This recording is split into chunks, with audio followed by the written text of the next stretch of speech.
جب کوئی شخص کوئی جرم کرتا ہو، کوئی ظلم کرتا ہو، اس وقت کیا وہ شیطان بن جاتا ہے یا شیطان کا اثر غالب ہو جاتا ہے اس پہ؟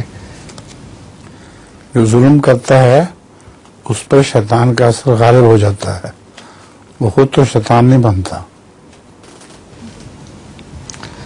হুজুর বলছেন যে সে নিজে শয়তান হয় না, কিন্তু শয়তান সে ব্যক্তির উপর প্রাধান্য বিস্তার করে তখন।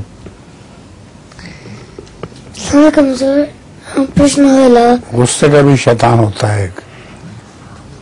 जब किसी को बहुत गुस्सा आए तो रसूल सल्लल्लाहु अलैहि वसल्लम ने उसके मुताबिक नसीहत फरमाई है कि वो पानी पी ले और उसके बाद बैठ जाए और ज़ब्त करे और कोई गुस्से की हालत में कोई बेहुदा कलिमात न कहे।